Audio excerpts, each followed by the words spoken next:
Thank you and welcome. And I'm so excited to be here for the second year. But obviously, this has been going on for 17 years. So I'm really excited to have the panelists here.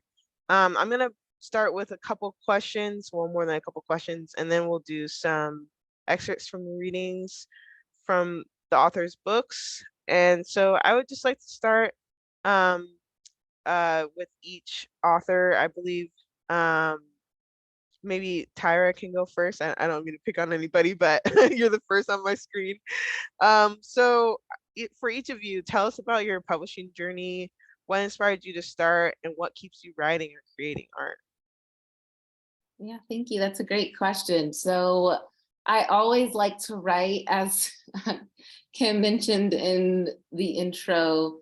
I always like writing short stories in grade school. I would make them up in my head or write stories based on actual events like my day or my week or people in my life. And so that's how I came up with the idea for my first children's book, Grammy and Me. I was inspired to write it after she passed away. My great grandma and I were really close. I spent every summer with her when I was growing up as a kid. And when she passed away, I was in college. This was 2018. I decided to just write about our experiences and adventures together. I didn't mean for it to be a children's book. I was kind of just journaling as a way to cope with her death. And then it sounded like a children's book. I brought it to my family and that's what they told me. That was the feedback. They said, this sounds like a children's book. You should look into publishing it. And I had no idea how to publish a book. I never really even thought about becoming an author.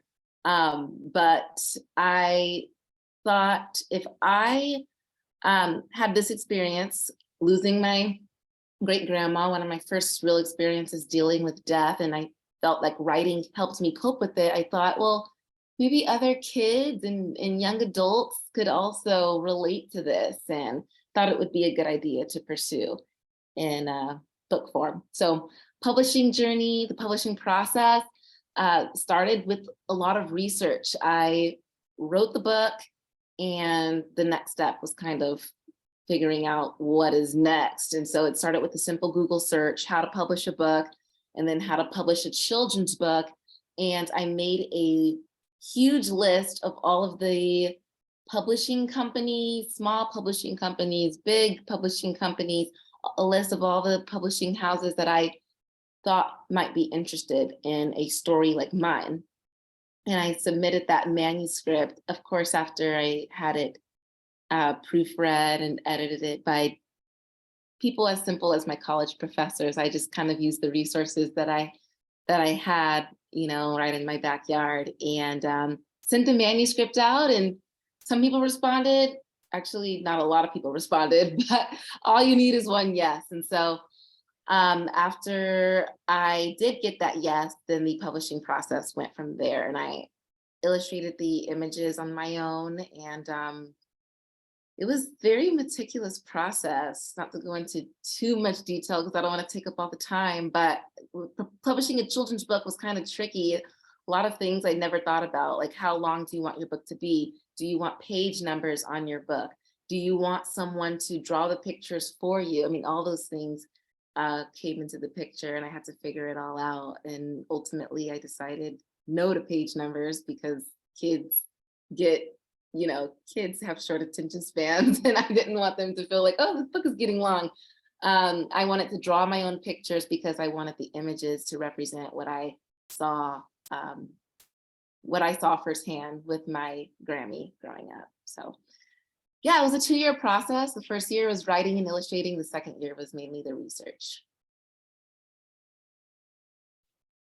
Thank you. You came to Parable this past week, and it was just really good to hear that experience.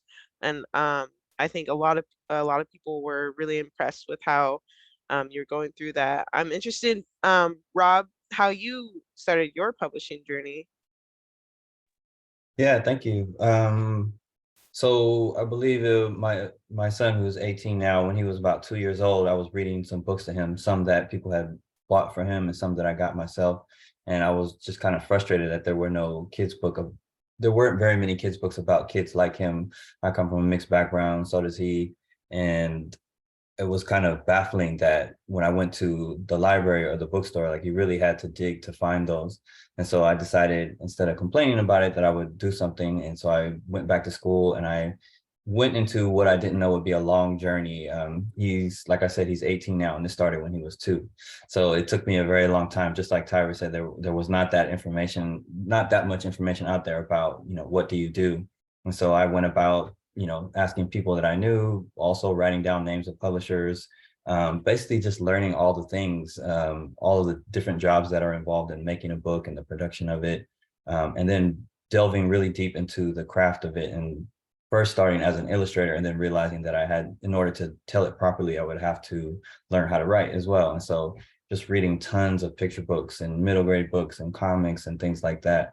And at first pitching it to companies, pitching it to publishers, some of the big ones, and getting rejected again and rejected over and over again. And then trying to say, okay, let me just work on my craft and figure it out, how to do it on my own. And so then that's why I self-published. And I swear, the minute I basically started letting people know that I was going to self-publish is when offers started to come in, first from some smaller publishers and then from local publishers. And I think through the years, building community with people locally, whether they be illustrators or authors, has been really helpful, not only to try and get to a publisher, but also just to sharpen the craft. Like the point of it was to make a really good story that represented, kids like my son and other kids like him. And so I've been really fortunate to make that story and meet a lot of really other cool people along this journey. Thank you. Yeah, I really resonate with what you said around, like, if there's no stories or anything that resonates with your own children, like, just build the table for them, like, build and make your own books and stories. That I think that was really creative, and that's kind of our mission here at Parable as well. Um, Lenny, what about you? Tell us about your publishing journey. Yeah, so for me, it was a very long process, and I guess a weird one too, because I first realized that I was, I guess, talented at writing at a young age, at like 9 years old, when I was in 4th grade, and we had a creative writing assignment, and my teacher was like, "Hey, we're gonna do group projects together," and I was a group of me and 2 friends, and I knew I couldn't illustrate at all, like I knew I couldn't draw or anything, so I was like, you know what, let me write the story, guys, and you guys illustrate what I'm talking about. And we ended up getting an A+ because my story was called Good versus Evil, and it had Superman fighting Freddy Krueger. And I was just like, and she was like, "How the heck did you think of that and everything? And are you allowed to watch Nightmare on Elm Street?" And I'm just like, "Yeah, my dad lets me watch it." But yeah, so that the creativity started there. And my teacher said, "One day you're going to be a writer." I didn't pay it any mind. By the time I got to college, though, in my creative writing class, my professor, well, it was an English literature class, but we had a creative writing day. And my professor read my story. I forgot what it was about. And he said, "You have to publish. I know you think you want to do criminal justice and things like that, but this is something that you'll be really good at. You got to try it." And I said, "Okay," because I am passionate about it. Like when I have to write, I dive deep into it. My thing was, when I was researching, or not actually researching, I was messaging authors on Instagram. This is around 2014, and a lot of them, they kept reading my messages and not responding. And I was just asking, like, "Hey, can I get some advice on how to publish a book? Because I have no idea how to do it." So after all those read messages of just not getting a response from any author I messaged, I eventually like YouTubed it and Googled it, and I knew I wanted to self-publish first and do a 5-year journey on making all the books that I wanted to make without somebody trying to change my story up. And once I looked up how to self-publish, which is a very simple thing, like when it comes to Ingram Spark and KDP and other websites, I started publishing my books, and it was great to do because, just like Rob, I didn't at that time in 2014, I was transitioning from 18, 19 to 20 years old, and it was a lot going on in the news. So this is like with Tamir Rice getting killed and Mike Brown and Sandra Bland. So it was a lot of tension going on within my young college self. where I'm upset, and I also don't see. That's when I started to notice like imagery in books and movies. I'm like, I don't see enough of me or my little brothers, and that's when I started making diversity in the book. So yeah, it was a lot of anger and feelings and emotion with that too, combined with the creativity. Thank you, Lenny. And all three of you, this makes me want to, we hold a lot of workshops with various folks, but it makes me want to host a workshop on how to publish your own book because it sounds like not a lot of people are getting that information. So, speaking of books and publishing, I'm interested to know what y'all's perspective on the book market um, for Black, Indigenous, people of color authors and artists are.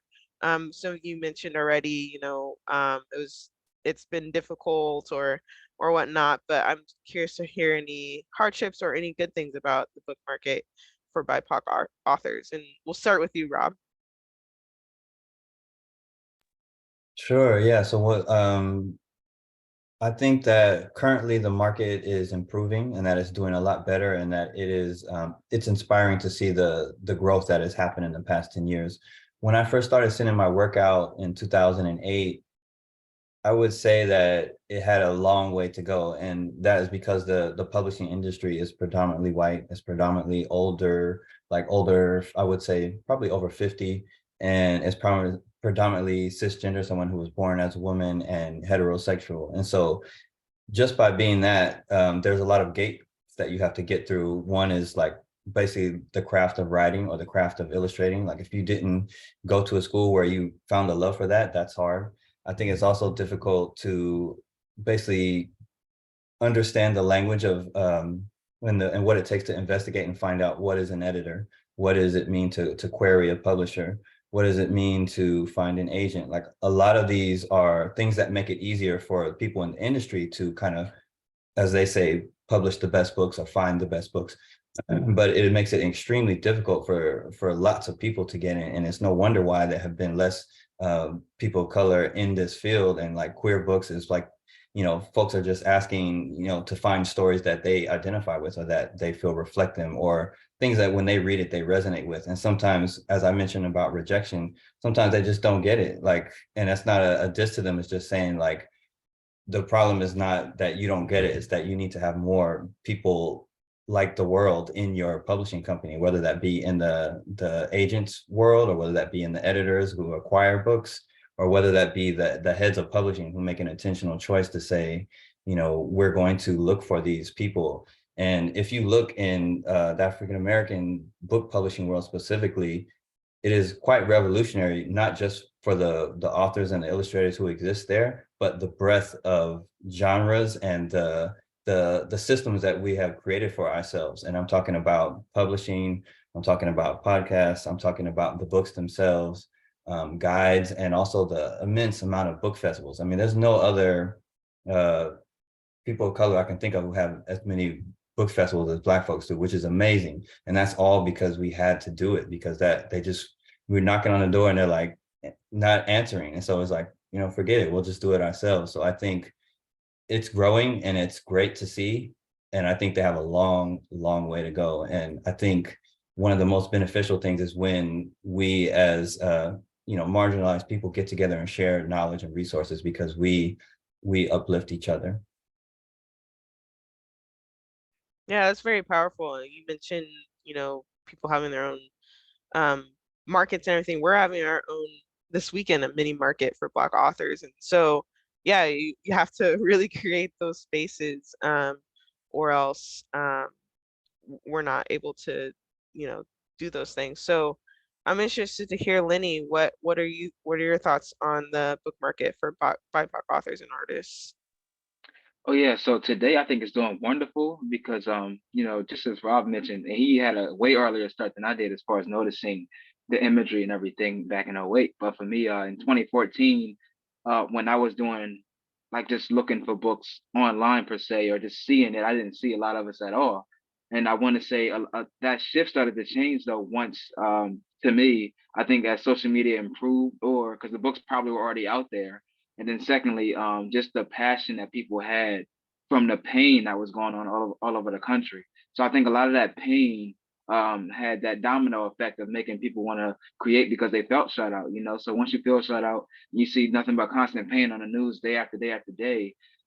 It causes something, unfortunately, in a good way, where it's like people, you see the creativity that comes out of that pain. So today in 2023, now all I see is nothing but all types of diverse stories when it comes to people of all genders, all races, and stuff like that. I see it's just it's beautiful to see, because now I don't feel like we're being held back per se, but just it's just I just think it's way better than what I've seen in 2014.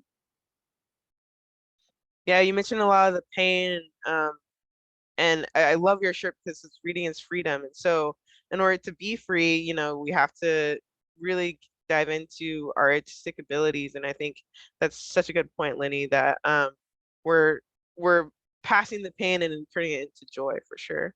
Tyra, what are your thoughts?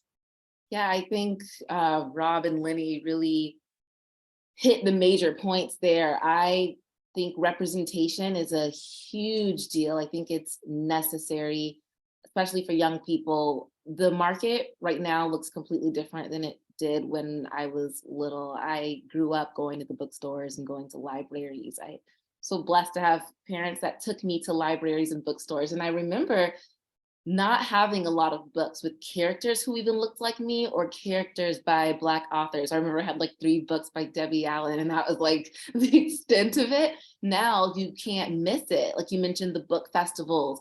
There's also such a need, or I guess a want, to support BIPOC authors now these days, and that's across all industries, small businesses, the creative industry, books, music, and I've really seen it intensify post 2020, post George Floyd. I think that's kind of woke the whole entire world up, especially our country up, when it comes to supporting Black and BIPOC artists as a whole. I just hope, you know, while the market looks good now, I just hope it's not a trend, and it's long lasting, you know, not just for the moment.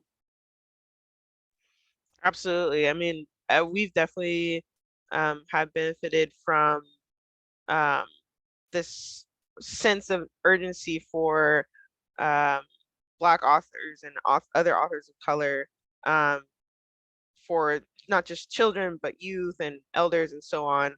And so that's kind of why we got our start with Parable. And so I'm glad to hear that the market is good out for y'all, because it's good for us too.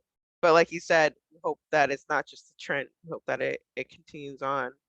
Um, so shifting gears a little bit, I'm curious to know what has helped you get to where you are, and what advice you would have for others who want to set off in this very similar direction. And we'll start this time with Lenny. Oh yeah, so for me, to be where I am right now, it all went through, or it's because of consistency. I know that when it comes to this, like creating stories, I'm very addicted to it, and it's a good addiction because for me, it's a good dopamine effect where it's like, okay, I'm not on my phone or anything. I'm old school. I grab a pen, put it to paper, and I write in my journal, and I keep going, and before I know it, I have a story ready. And I think when it comes to creating, you just have to be consistent, or whatever you do in life. To be honest with you, if you love it, you have to be consistent, because we have to understand that everything isn't like how we see it on social media. It's not going to be overnight success. You know, you aren't going to be Bill Gates tomorrow. So you have to put the work in to get to where you want to be. So I think as long as people understand consistency is key, then they'll be where they need to be in life, especially if they love it. Yes, loving it is important part of it for sure. What about you, Miss Tyra? What has helped you get where you are, and what advice would you have for others who want Well, to set off in a similar direction? I needed to hear Lenny's advice, consistency, because that's something I'm struggling with right now. It's so tough, but it's so important. My next piece of advice would be to stay authentic. I mentioned when I talked about my publishing process, I had people read my manuscript, give critique, feedback, and I remember having some people give me their opinion, and want me to change up things, but what they wanted me to do wasn't true to me and my story. So while it's important to seek feedback from people, seek mentorship, I would just advise you to stay true to yourself, stay authentic in your storytelling process, stick to your passion, do what makes you happy, while also considering other people's thoughts, but it's just all subjective. Absolutely, absolutely. You, Rob? Well, I would say one of the things that got me to where I am is community. That's a huge one. So whether that be reaching out to fellow authors or illustrators and asking for advice, and then most of them said no at first, but I felt like the more persistent I got, the more people started to respond and see I really was about it.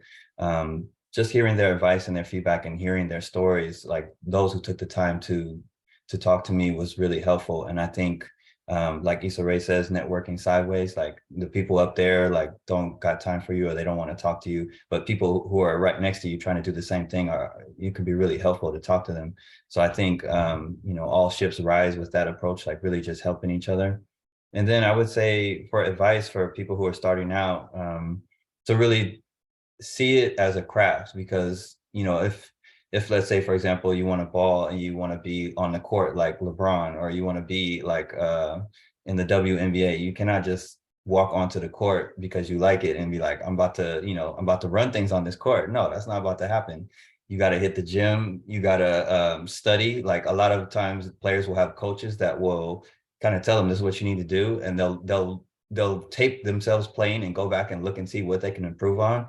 And so I think when it comes to writing or illustrating kids books, it's a craft, it's an art form, and you really got to respect that and look and see who's done it, read other people's work, look at other people's work, and really understand all the rules so you can break them. That's what I'd say. I love that. Obviously, we can't really break basketball rules, but we can break some rules outside of that. Um, Sweet. So in your journeys, whether that's your writing journey, illustrating, or posting journey, do you remember a specific experience where you wish you had done something differently? And if so, is there how would you, change that? And I think I'll start with Rob this time. Oh boy, I have so many. I'll try to think of the most embarrassing one.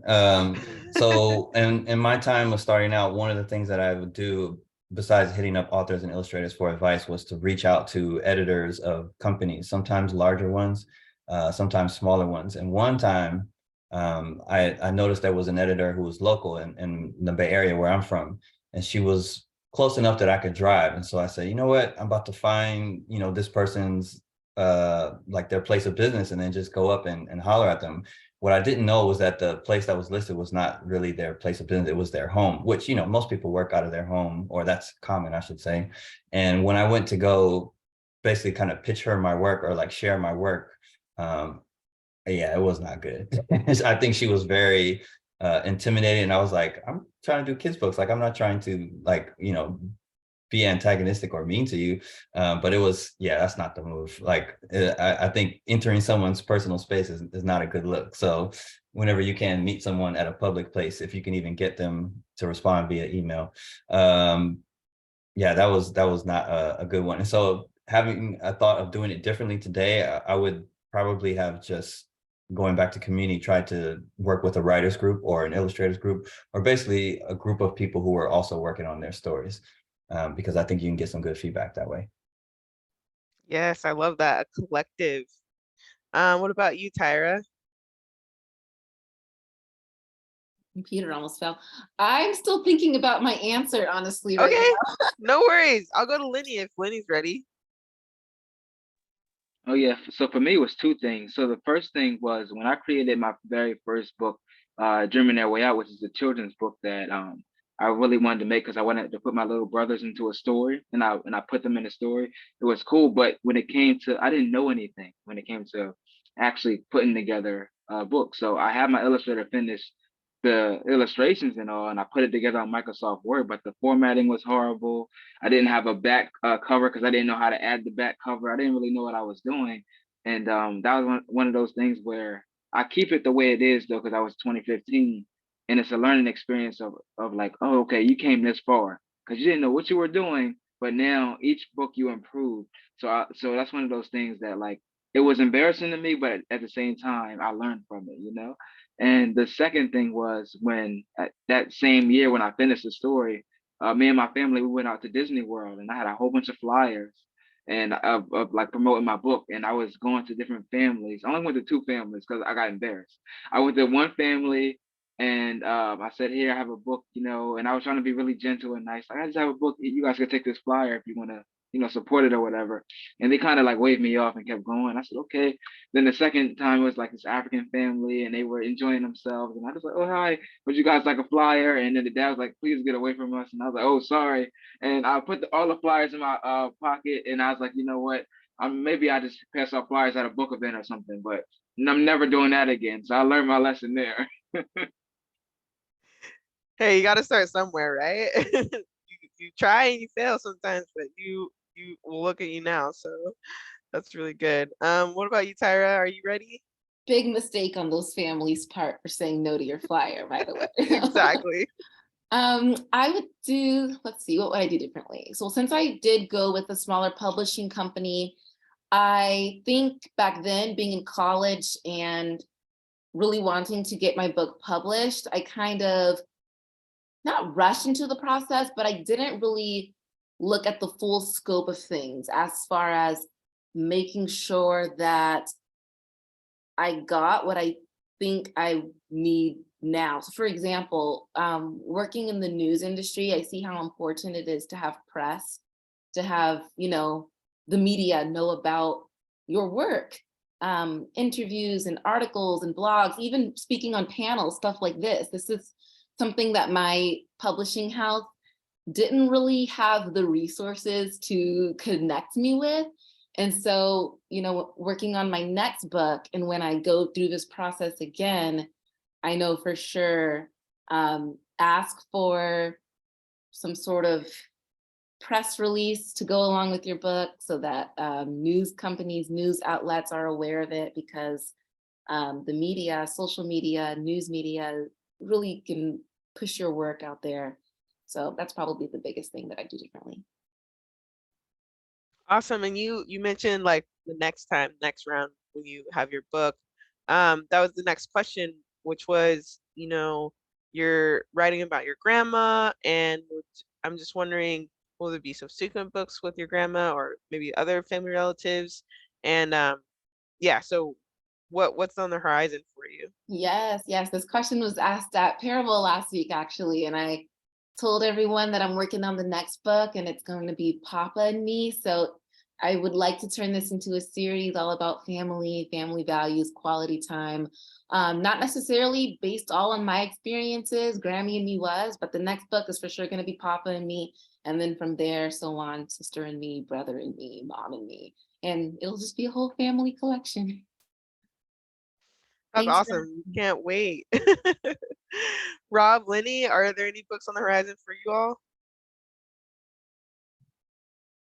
Yeah, so I have a new picture book that's coming out this summer. It's called Fresh Juice, and it's a father and son story like for Khan, and it's just about a dad getting sick and the son suggesting that they basically like make a homemade juice concoction to like boost his immune system. But really, the story is about community and working together to kind of get all the ingredients they need. Love it. What about you, Lenny? Oh yes, I do. So I'm working on two right now. The thing was for me from the years 2015 to 2022, I had like a almost like a 10-year plan. So I was kind of working my butt off every year, every month, creating so many stories to stop eventually to take my time and work on one to where I want to develop it to the right way and make a franchise and everything. So I am working on two stories, and I'm glad that I already written like several other books that if I have content, you know what I'm saying? So whenever I go to these events like I did in Seattle, I can keep on doing that while I take my time on this new story, whether if it takes 2 or 3 years. So I don't know when I'm gonna release it or if I'm gonna send it to a big publishing house. I'm still thinking about that, but it feels good to take my time on this one. You know, all the other ones I did the same thing, but I was going crazy trying to knock it out. I love that you have a 10-year plan. That's awesome. Thank you. Um, okay, so Rob, you have both written and illustrated books in your collection. And so which do you prefer, writing, illustrating? And has either of those, writing or illustrating, influenced your other works? Yeah, I mean, I'm an illustrator first, so I started with visual arts first, and I learned to write second. But I would say I love them both. I love to both write and illustrate, and I think um, working as an illustrator has definitely influenced the writing because then I know there are certain things that can be conveyed with words that you don't have to, or excuse me, that can be conveyed with images that you don't have to say twice. A picture book or a kid's book is very unique in that the words and the images can be telling the same story but showing you two different things. And then yeah, I think they've both influenced each other definitely, but I love them both. I love doing writing and illustrating. That's awesome. And Tyra, you did both as well. Did you prefer one over the other, or do you have a similar Yeah, experience? similar experience to Rob. I think they both are just creative outlets for me. They're both forms of self-care and therapy for me. I find myself drawing and just sketching more in my spare time just because I write so much in my full-time job. So I love to draw. It's just kind of how I decompress. So I would go with both, but right now at this time in my life, I'm enjoying drawing and illustrating more. That's awesome. Lenny, you've worked with various illustrators for your books. Tell us about your process and your experience. And do you have any plans to illustrate yourself? All right. So first, I want to say kudos to Rob and Tyra because I'm so envious of you guys. The fact that you know how to draw and do digital art and everything. Like, I wish I could do it because it's always stuff going on in my head that I see that I just can't put down. 'Cause I'm great at stick figures, though. Stick figures, I'm amazing. Okay, but I can't paint or anything or draw to save my life. But yeah. So my experience with illustrators has been a very unique one. When I first started, it was another stumbling block. I contacted people locally who I grew up with, who I knew who could draw, and it was a lot of things. Like they would say yes, and I would pay them first instead of doing half. Like I had to learn a business. I should have did half and then the next half later. But I pay them first, and then all of a sudden it was like, hey, I'm sorry. I'm not feeling so good. And I'm like, okay, but 6 months have went by, and I need my money back. So that type of thing was going on with a lot of local people that I knew from school or even grew up with. And so I had to realize that, okay, this is a business. Where do I find illustrators? Thank God for Google. Thank God for YouTube. I was able to research things that we have Fiverr, deviantart.com, artistation.com. And I found so many artists that were willing to do the work, and it felt like it felt like I went to heaven because they were so amazing. They could communicate with me. They got things done on time, and every time I work with an illustrator, for some reason, like it, I have no idea. Maybe their work is so good, but they're really, really popular most of the time, which means they're really, really busy. And so if you notice, a lot of my books have different illustrators because if when I catch them at the right time, and then after that, all of a sudden, it's like they're booked up. But it's a beautiful process. I love illustrators to death. Like, illustrators are my best friends as far as like me being an author. Illustrators, just communicating with them, making my dream come true. I love them to death. So it's a beautiful process. Now I know the business way for it with certain websites, certain apps, and it's beautiful. That's so awesome. That's so good to hear about working with illustrators because my sister, who's one of the co-owners, who couldn't come today because she's busy because she's an artist herself. So yeah, it's a tough world out there, but when you're an artist and you're trying to make ends meet, but at the same time, it's a cool process to be a part of. So Lenny, this will be like one of the last questions, and so I wanted to know, how are your characters brought to life, and tell us about your writing process, and then I'll go to the other authors as well. Okay, yeah. So my characters are usually brought to life. It's a lot of things that I tie in. So of course I tie in my personal life, and then I exaggerate my personal life to the fullest, like a child does. So it's like, okay, I went on a date with this girl.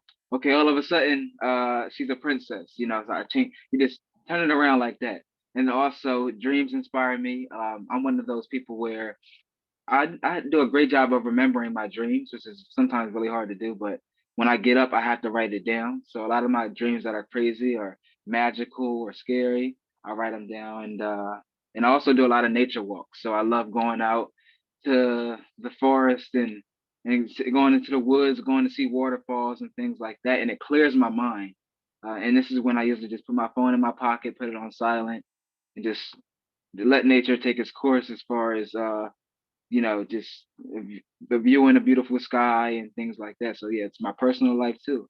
And Asha was inspired like that. So with Asha, I remember I had a crush on this girl from Ghana, and well, she lived in Delaware, but she was from Ghana, and we were dating for a while, and I was able to change the concept of just those few dates that we had into her being a princess, and boom, and then and inspired from a Disney type of fairy tale, and that's how my concepts pretty much come about. And also watching a lot of movies. I'm a big movie fan. I love any type of movie you could think of. Peter Pan, uh, Willy Wonka and the Chocolate Factory, Space Jam. I'm all over the place. But yeah, that's how my characters come about. That's so great that you get inspiration from other people and then can turn them into just different characters. That's amazing. What about you, Tyra? Does she know you wrote a book about her? Or That was my follow-up question, but not about her, but inspired by. Yeah, she does. Yeah, she does. It was good turn. She had to go away for college, and then we just became friends. So that was then we moved on. Yeah, yeah. But it wasn't like, you know what I mean. It wasn't like not like the guy from the Netflix special You. Not like him. It was just like, okay, cool. I'm inspired. Boom, here go a Disney story. That's special. That's special. How do I bring my characters to life? I have dialogue in my book, so I try to write how my great grandmother spoke to me. So in the first page, the girl says, "Hi, Grammy," and she responds back by saying, "How's my sweet thing?" Like that's how my Grammy used to talk, and she was from the South, and she spoke with a Southern dialect sometimes. And then how else? Since it's based on my actual experiences, like I guess similar to Lenny, it feels real. It feels like they've come to life for me at least, because that's how I know, that's how I knew my Grammy. But for other people reading it, I just try to make my characters as relatable as possible. So if a child is gonna go spend the day with their grandparents, if they have their parents around, it's most likely their parents probably dropped them off at their grandparents' house. So little things like that other children can say, "Oh, I do that with my grandparents too." Just so that it feels real and natural and relatable to them.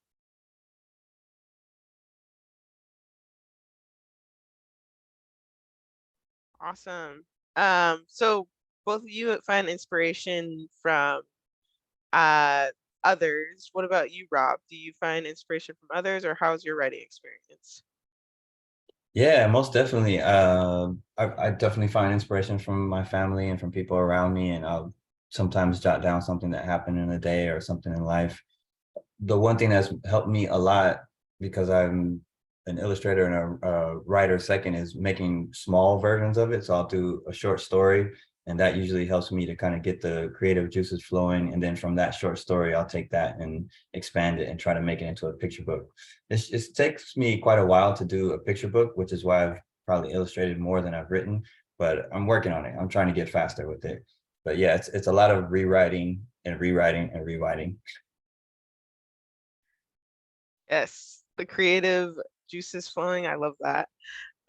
So now I think as that was the last question that I had, and so I think we'll go into just excerpts from your books. So how about we start with picked on Tyra first. We'll start with Rob. Um, and then we'll rotate Lenny and Tyra. Okay, I can read, let's see. I will read. Or do you want to go first, Tyra? Oh, I'm sorry. I thought you said me. I'm sorry. No, no, Oh, no. no, I said Rob, but if you want to go Rob, first, go go, ahead. Rob. No, no, go for it. Go for it. Okay, I'm sorry. I didn't. No, hear. no worries. No worries at all. I'll read the first couple pages of Grammy and Me. Mommy drops me off at Grammy's house before she goes to work. I get to spend the whole day with her. When I see Grammy, she gives me a great big hug and kiss. How's my sweet thing? She asks in her soft voice. The house smells like pancakes, my favorite food in the whole wide world. Grammy makes me mini pancakes. They are small, like 5 little golden suns, and taste so yummy. That's the start of the book. I love it. And I got to see it in person, and we're going to get some of your books into Faribault. So that's so cute. Thank you. I'm excited. All right, up next, Rob. But Rob put in a question. Is he able to share the screen, or looking to Pierce County Library for that one? If not, I can go to Lenny first while y'all working on that.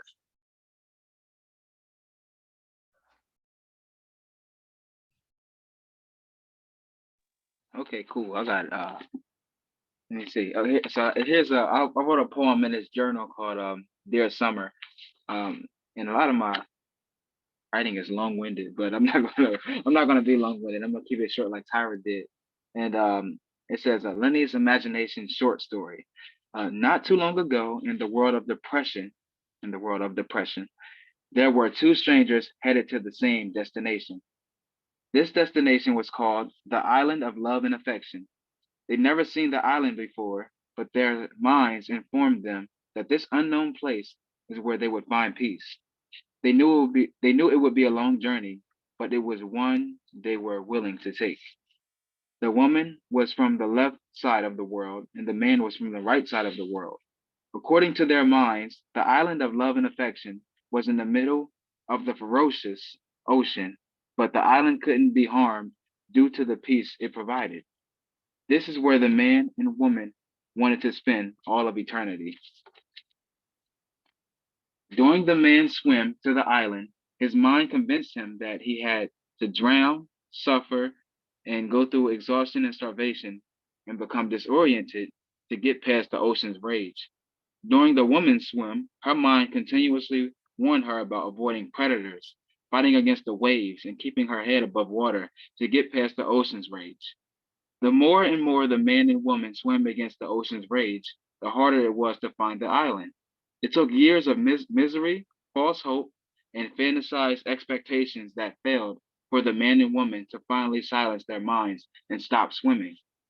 On that day, instead, traveling to the destination, they decided to float in the ocean's rage. As they floated, the ocean's rage suddenly hushed and became still. Their hearts no longer raced, their minds no longer played tricks, and they finally enjoyed the process of knowing the highs and lows of loneliness. This self discovery of enjoying and being content with themselves caused the ocean to pull the two strangers together. When they met, they realized they were the island of love and affection all alone. The end. Aw, so sweet. I love that. Thank you. Rob, are you ready? Yeah, I'm ready. I'm gonna share a screen. Okay. Okay, so this is a story called Furkan's First Flat Top, and I'll just read the first 3 pages. My name is Furkan Moreno. I'm 10 years old and I've always had really curly hair. Mom and Dad let me grow out my hair as long as I want to. I just have to comb it. But I decided that I want to cut my hair a different way. Daddy, I asked. Yes, baby, said Daddy. Remember the way that Marcus got his hair cut last year? Talking to a toothpaste, Daddy mumbled. Yeah, that's called a flat top. I want to cut my hair like that. Can we do that today? I asked. My dad said that we could go, so we took the number 14 bus to Mr. Wallace's barbershop. It's the closest barbershop to our house. And I'll just share the next page. Whenever I'm reading this in schools, I will ask them to comment on each page and just share their feedback. And they always notice Furkan is kind of standing not in front of his dad, but a little bit behind him. And this is partially based on my experience when I was a kid going to get my first flat top, and then a little bit about my son. And I just remember the barbershop was like really loud and like everybody was carrying on. And I was like, what is going on here? So that's one. And then if it's okay, I'll just share one more.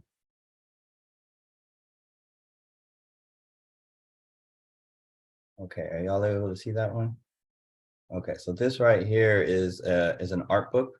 As I said, I'm an illustrator first, author second. And one of the things I do when I visit schools is I will show them my sketchbook, and I'll show them some of the art process that it took to make some of these picture books. And they always really like that. And so I decided to make a book that's kind of full of that. And in it, there's characters, there's sketchbook stuff. And my goal is really to try to inspire the next generation of artists. And so I'll put a bunch of things in it to try and just get them excited about making art and drawing. Yep, that's it. Wow, that art is so beautiful. Y'all are Thank so you. inspiring. Thank you so much. It like seriously, I can't wait to get more of y'all's books into my store. I know it's already in the library system, but we need more authors like y'all in stores like my own in Parable. So I think that was the final. Oh yeah, I'm getting a head nod. But I really appreciate interviewing you all, and everywhere from East Coast to West Coast, although West Coast is the best coast. Thank you so much for being here and just sharing your stories, and can't wait to share your all of your work with the rest of the community here in Tacoma and Pierce County. Thank you, Lakeisha. Thank you so much. And Kim and Mason, thank you. Yeah, thank you. Thank you all. Yes, this is amazing. I loved every moment. So did I. You both are so talented.